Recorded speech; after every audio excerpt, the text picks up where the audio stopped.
Now, breaking news from WRAL. Coverage you can count on. Overnight crashes. Crews rushed to two intense scenes, one with flames, another involving an ambulance. What we're learning from those scenes. And this is something unusual. Our temperatures will actually be near normal this time of year, looking at 60s for highs this afternoon. So this begins the warm up. We'll see even more of this over the weekend. Teachers protest. Wake County educators are speaking out over proposed budget cuts, why they say classrooms could feel the impact. Good morning, everyone. It is 4:30 on your Thursday morning. And for those of you tired of winter, well, today we start warming things up. And like Elizabeth said, it's going to feel back to normal, whatever normal is, Elizabeth. It's been a while. Yeah, this time of year, we tend to see, wide swings or way warmer than normal, way colder than normal. And so it's definitely been colder than normal. And we are on our way to warmer than normal for the weekend. We are seeing cloudy skies this morning, much like yesterday. So we do have the top of the tower lit there in purple for cloudy skies. 40 degrees is our temperature, not nearly as cold as it was yesterday. Now, we are seeing some freezing temperatures. It's 32 in Goldsboro, close to it in Rocky Mount at 33, but 36 in Roxborough, 38 Southern Pines, and again, right here in the Triangle, we're sitting at 40. So these temperatures, especially in the Triangle, are about 10 degrees warmer than this time yesterday. So some cloud cover to start with this morning, and then the clouds are going to kind of come and go for us. We may just end up with partly cloudy skies this afternoon, mostly sunny right about sunrise. So temperatures near freezing this morning, and then we're looking at temperatures in the low 60s for this afternoon. First day of summer will likely climb on up into the 70s, but we have some rain that we could deal with over the weekend. It won't be a washout, but I'll walk you through the timeline. Elizabeth, thank you. Right now, crews are working to get an ambulance out of a ditch after a crash in Wake County. This happened around 3 in the morning on Creedmoor Road, north of I-540. The WRAL breaking news tracker was there and got this video. We are working to learn whether anyone was hurt. An SUV crashed into a tree this morning in Johnston County, then burst into flames. This happened around 2 this morning at East Garner Road near Pine Hollow Drive. That's near Clayton. The WRAL breaking news tracker was there as police investigated. We have reached out to Clayton Police for more information on this. Investigators are trying to figure out what started a fire that injured a firefighter in Durham. The Durham Fire Department sent us this photo of crews battling the fire on Crane Street last night. Firefighters searched the home, found 2 dogs inside. The fire department says it only took about 15 minutes to put out the fire. A firefighter was treated for minor burns, but nobody else was hurt. The Red Cross is helping 2 people this morning. Happening today, teachers in Wake County are planning to protest, speaking out over cuts to special education funding. WRAL's Ali Calabar is live outside Enloe High School in Raleigh. Ali, what are educators hoping to change? Yeah, well, the budget hasn't been passed yet. This is a proposed budget. So they are hoping that the superintendent and district will change and remove the cuts from the proposed budget. And so on Tuesday, Wake County special education teachers and staff received an email. So the district said that it's planning to cut its special education programs by $18 million. And to do this, it would lay off special education teachers and staff. The district says the programs would still allow and still follow state recommended guidelines. Wake County, North Carolina Association of Educators says those layoffs would leave 130 special education teachers without a job. Wake NCAE President Christina Coles says this would hurt the program.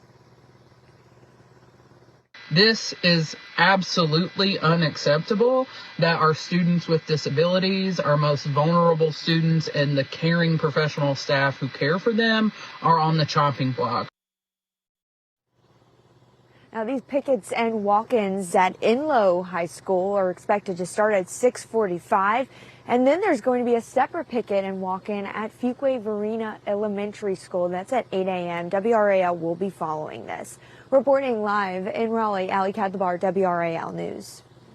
This morning, investigators in Edgecombe County are at a crime scene where skeletal human remains were found. This is happening on US 64 alternate near Canida. This is near the scene where earlier this month, someone found a body, later identified as Kenneth Wooten of Pine Tops. Jesse Cherry was arrested on March 6th and charged with first-degree murder. It's unclear whether this morning's investigation is connected to that case. We've reached out to the Edgecombe County Sheriff's Office for more information. Rocky Mount could take action to address its financial crisis today. The city council called a special meeting to consider recommendations from the city manager. Now, we've reported for months about the multi-million-dollar hole Rocky Mount is facing. A recent state audit found serious financial failures over a 2-year span. The report found increased city spending with a lack of oversight. Rocky Mount's mayor has pledged to get things back on track. Today's meeting will be at the city council chambers at 10 a.m. A Fayetteville teen is behind bars accused of shooting and killing an 18-year-old at a house party. Police say the shooting happened on Greystone Drive Sunday. 17-year-old Justice Miller is charged with first-degree murder in the death of Harrison Anderson. Miller is in jail without bond. Happening today, let's see.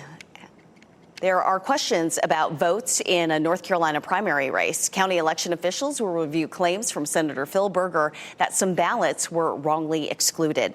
WRAL's Kelsey Coffey is following this story for us. Kelsey, what are officials looking with this request? Yes, Renee. Well, finding out who is going to represent Republicans in the state Senate race has been a complicated process. So today, county officials will review primary election results, and that could change the course for who's going to be working in the legislative building. Officials in Guilford and Rockingham counties are scheduled to review claims from Senator Phil Berger.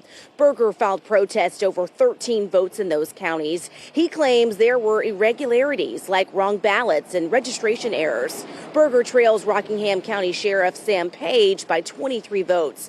Berger's protests alone are not enough to swing the election. So right now, recounts are happening by machine, but the next step could be a hand recount if Berger requests it. Kelsey Coffey, WRAL News, live in Raleigh. And we will, WRAL's NC Capitol team has followed this race every step of the way. You can find in-depth coverage of all the high-profile showdowns, plus what's at stake in November on the WRAL YouTube page. New developments in the war on Iran. President Donald Trump has pledged the U.S. would massively blow up the entirety of the world's largest gas field if Iran attacks Qatar again. The president made his threat on Truth Social last night against Iran's South Pars natural gas field after Iranian missiles hit Qatar. The attack was in retaliation for an Israeli airstrike on the field yesterday. Iranian officials say the fire is under control after gas storage tanks and parts of a refinery were hit. The attack also disrupted gas flows to Iraq, pushing global oil prices higher. President Trump was there as the remains of 6 U.S. service members arrived at Dover Air Force Base in Delaware yesterday. All 6 members were killed in the crash of a refueling aircraft. So far, 13 U.S. service members have died in Operation Epic Fury. According to the Pentagon, about 200 service members have been injured, including 10 with severe injuries. Gas prices are still rising because of the war. Here's a look at what you can expect to pay this morning. In Wake County, the average is up to $3.65. In Durham County, it is $3.67 a gallon. The lowest price in our area is in Wilson County, where it is $3.51. You can find the lowest gas prices in your area with the WRAL Fuel Tracker. Just open the app and search fuel. Tonight, the Chapel Hill Carborough Schools Board will consider cutting 25 teacher positions. Now, the board is hosting a budget hearing tonight. According to staff recommendations, cutting 25 positions would save $1.87 million. The school board is also looking at closing 2 elementary schools in a cost-saving move. The district expects to have nearly 300 fewer students enrolled in the next school year. Tonight's meeting and budget hearing will begin at 6 p.m. The championship journey for Duke and UNC starts today. Both men's basketball teams play in the opening round of the NCAA tournament in Greenville, South Carolina. Both teams are already in South Carolina getting ready for their games. Duke is entering the tournament as a 1 seed overall. The Blue Devils will play the Siena Saints this afternoon at 2:50. The Tar Heels are a 6 seed, and they will play the VCU Rams later in the evening at 6:50. Our WRAL sports team will have team coverage as our Triangle teams begin their NCAA tournament run. Chris Lee and Pat Welter will have live reports from Greenville, along with coverage from Brian Murphy. Raleigh Mayor Janet Cowell is touting the progress the city is making on affordable housing, but some say there's more that needs to be done. Affordable housing was one of the many topics Mayor Cowell addressed during her State of the County speech last night. According to Mayor Cowell, rental prices have dropped 10%. She says people should not have to put off buying that first home, but some say that price is still not affordable. Others tell us they are worried more people from their neighborhoods did not attend last night's State of the City. Where the people of color are, where the younger people, where the single families are that need to be able to access the type of supposed, affordable housing that they've created. Where are they here? And one thing. Mayor Cowell says City Council has approved more than a dozen new housing projects, and those include affordable units. You can watch Mayor Cowell's full State of Raleigh address on WRAL.com. You can find more information on affordable housing, public safety, transportation, and the environment. A surprising attack. What started as supporting her friends, turning to multiple trips to the hospital. How she says an otter attacked her in Cary. And calling for action. A petition against Duke Energy has thousands of signatures. How the energy company is responding. And some big changes today with a southwesterly wind. We're going to warm into the 60s, which is not far from normal, but it doesn't stop there. Our temperatures will keep rising into the weekend. I'll show you when we get hit 80s again. From the WRAL Severe Weather Center, North Carolina's most experienced team of meteorologists. It is 4:44, and just like yesterday morning, we're starting off with some cloud cover, and we'll end up with a nice bright day. The one difference is it's not quite as cold as it was this time yesterday. We take a look at temperatures, and especially around the Triangle, we're looking at 40 in Raleigh and Durham. So where we do have the clouds, that tends to hold in any daytime heating, even though it wasn't a terribly warm day yesterday. Those clouds will still hold in whatever's there. Where skies are clear, it's colder. 32 in Roanoke Rapids, 33 Wilson, 32 in Goldsboro, 33 in Rocky Mount. So I would send the kids out to the bus stop with their coats on, even in the Triangle with temperatures around 40. It's cold enough for a coat this morning. Our temperatures at lunchtime definitely warmer than yesterday, up to 50, and we're going to see temperatures climbing into the low 60s for highs this afternoon. And a wind from the south keeps those temperatures climbing. I'll show you how much warmer it will be for the weekend coming up. Elizabeth, thank you. A woman from Wilmington claims she was attacked by an otter in Cary. Erin Hoxton says it happened on Sunday while she was watching her friends run a marathon. Hoxton says she was on the side of a trail waiting for her friends to come through when she heard rustling behind her. She says all she saw was a big black animal, so she ran. She said after being scraped up from a fall, she saw a bite mark on her ankle. And one of the runners who saw it happen told her it was an otter. Everybody was like, wow, we thought they were nice and we thought they were cute. And I don't know, I don't see anything cute about otters, but especially now. It was big. It's like that big. Not if they bite. Hoxton says she had to get 6 rabies shots after this happened and has to continue to go back for more. TSA callouts are rising nationwide, raising concerns about travel delays. Nearly 10% of TSA agents called out, well above normal on Tuesday. The spike comes after missed paychecks during the shutdown. Some airports saw staffing shortages as high as a third. So far, travel lines are moving, but officials warn that smaller airports could close if this continues. Nearly 50,000 Duke Energy customers are calling for an audit. They say their winter bills were much higher than expected. Many have signed a petition asking for a billing review and possible refunds. Duke Energy says the increase is tied to the colder weather we had and a small rate hike earlier this year. That resulted in heating use being upwards of about a third higher, at least, for a lot of our customers based on the metrics that we've seen. And that would explain really the types of increases that we've seen. January and February, you'll remember, brought some of the coldest temperatures this area has seen since 2010. Wake Forest police are warning parents to talk to their teenagers about riding e-bikes responsibly. This comes after what they call a street takeover. Now, this video shows teenagers riding the e-bikes in the street. Police say they are blocking traffic, they're ignoring traffic signals, and speeding. A bike repair shop employee says parental supervision is really important in these cases. So it ultimately comes down to responsibility and maturity and judgment. And these are all three things that with children, in general, I think it's safe to say that it'd be nice to see a little more parental supervision. Police say e-bikes have to follow traffic laws. They certainly offer freedom and independence, but watch the speed, kids. 4:48 now. Let's get over to meteorologist Elizabeth Gardner. And today will be a beautiful day, right? Lots of sunshine, and it will actually feel warmer. Yes, looking at around 60 for the high. Then we jump right on into the 70s for tomorrow, which is the first day of spring. Just like yesterday, we're starting off with a little bit of cloud cover this morning, so we have the top of the tower lit in purple. And because of that, our temperatures are a little warmer in the triangle than they are in some other places, right around 40 degrees. But we may see temperatures falling as low as around 35 a little later on this morning. We had a beautiful sunrise yesterday along the coast. This is Emerald Isle. John Peterson, the first day of spring is tomorrow. I think a lot of people are going to be thinking about spring break, which is coming up around the corner. I just thought I would throw that in. It's almost Friday, right?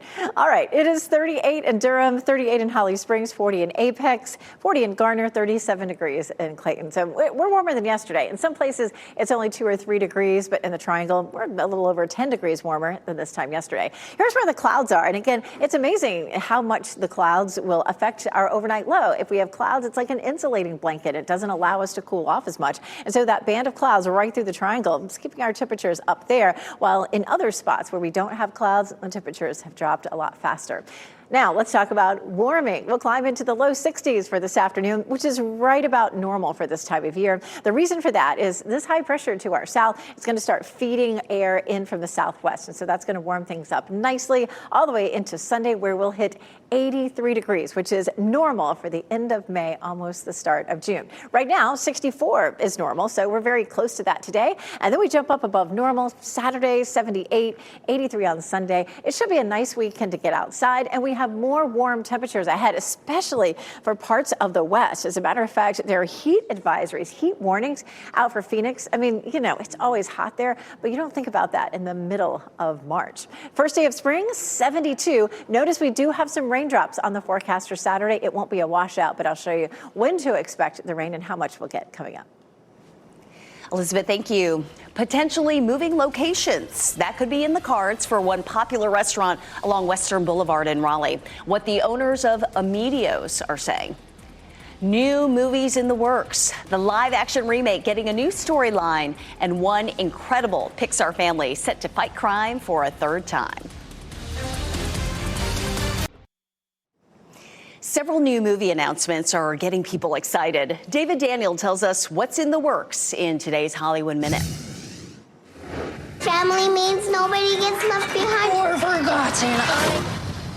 forgotten. Disney hasn't forgotten the billion-dollar success of Lilo and Stitch. It's announced a sequel to the live-action family film is due to arrive in theaters Memorial Day weekend 2028. And a decade after Incredibles 2 soared onto the big screen, Disney has slated Incredibles 3 for June 16th, 2028, 3 weeks after Lilo and Stitch 2. They're the glue that hold communities together. Lionsgate has won a bidding war for Jane Fonda's next movie, The Correspondent, based on Virginia Evans' best-selling novel. The two-time Oscar winner is set to play a retired lawyer and avid letter writer who's forced to deal with a painful chapter of her past. The press were saying Maiden are dead. We have grunge. You see there, I've got throat cancer. It's my brother. He could die. We were just up against it.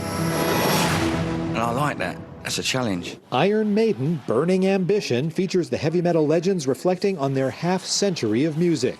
The official trailer just debuted. The documentary arrives in theaters for a limited run May 7th. Hanging with Eddie in Hollywood, I'm David Daniel. In just 2 years, sports betting in North Carolina has grown into a multi-billion-dollar industry. A new WRAL documentary takes a closer look at the impact of legal gambling in North Carolina. Supporters say gambling was always happening, and now the state gets millions in tax revenue. Critics say it is too easy to get hooked. A click of the fingertips to just get that dopamine hit of maybe winning a small bet.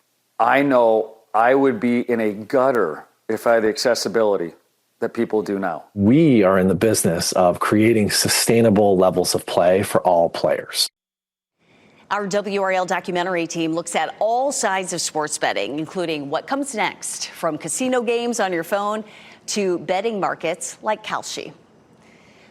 Kristen Severance's conversation with Joe Maloney, president of the Sports Betting Alliance, can be found exclusively on WRAL's YouTube page. A popular restaurant in Raleigh could be moving. The owners of Emilio's Italian restaurant over on Western Boulevard, right up the street from WRAL, say their building needs major updates. A planned road expansion could also affect parking. The owners are considering selling the property for redevelopment. They say nothing is happening right now. They say if they move, they want to keep the same vibe and recipes. It is an institution. Taking a stand in less than 2 hours, teachers in Wake County pushing back after proposed budget cuts. Just how much money is being drained and what families can expect. Plus, election protests. How one primary election candidate is pushing for answers, but state officials have their mind made up for now. And March Madness begins. It is the first day of the NCAA tournament when both Duke and UNC players are set to hit the court.